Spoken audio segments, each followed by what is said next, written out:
optik melawai.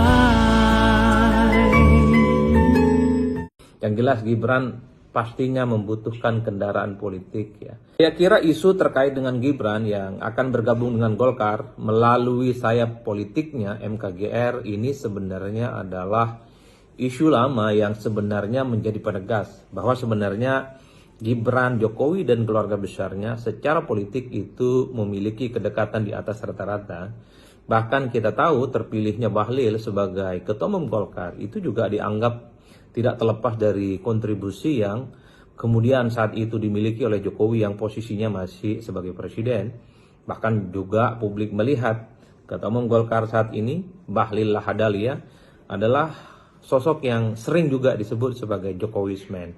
Jadi wajar kalau kemudian di setiap event-event Golkar ataupun sayap politik Golkar, di situ ketika ada Gibran yang diundang posisinya sebagai wakil presiden, selalu dikaitkan soal kemungkinannya akan bergabung dengan Golkar. Tapi satu hal sebenarnya bahwa apapun partai yang ingin diikuti oleh Gibran, tapi memang penting bagi Gibran untuk memikirkan bagaimana langkah politiknya ke depan itu memang harus melalui partai politik. Dan Golkar adalah partai yang paling dekat, partai yang selalu dikait-kaitkan dengan Gibran Rakabuming Raka.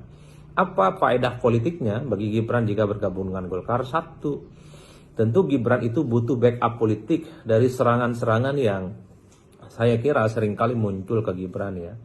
Harus diakui proses Gibran maju sebagai wakil presiden sampai hari ini kan selalu memancing polemik ya, terutama terkait dengan putusan MK nomor 90 di mana usia calon presiden dan wakil presiden saat itu yang cukup polemik, yang dinilai memudahkan memang bagi Gibran untuk maju sebagai wakil presiden. Jadi praktis sejak saat itulah kemudian kritik kepada Gibran itu tanpa henti. Serangan-serangan sporadis, serangan-serangan agresif, serangan-serangan yang cukup ofensif kepada Golkar itu tanpa henti sampai hari ini. Jadi dalam konteks itulah sepertinya penting bagi Gibran butuh partai, apalagi Golkar sebagai runner up di Pileg di 2024 menjadi instrumen yang kemudian akan pasang badan jika serangan-serangan itu terus berlanjut tanpa henti. Tapi yang kedua secara signifikan adalah tentu kalau Gibran ingin berpikir maju kembali di 2029 entah sebagai calon presiden atau sebagai calon presiden tentu membutuhkan partai politik. Nah, Golkar bagi saya adalah partai yang cocok, apple to apple bagi Golkar, bagi Gibran maksud saya, untuk menjadi bagian di dalamnya. Nah, sekarang problemnya adalah apakah Golkar mau menerima Gibran sebagai kader mereka, dan Gibran dianggap sebagai insentif dan menjadi figur kunci yang akan mereka harapkan, mereka perjuangkan untuk di 5 tahun yang akan datang. Mengingat kita tahu di Golkar itu begitu banyak kader-kader senior, kader-kader berpengalaman yang saya kira kontribusinya membangun Golkar juga cukup luar biasa.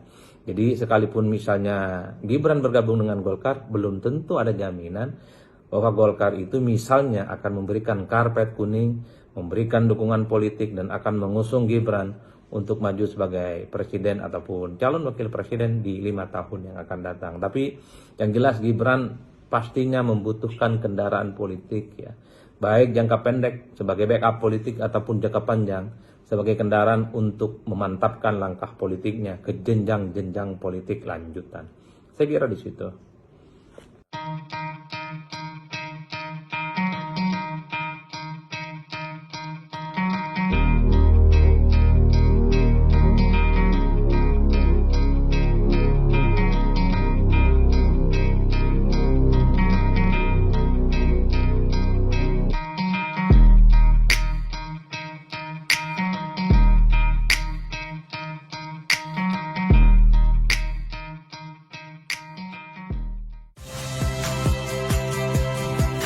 Saya Cynthia Rompas.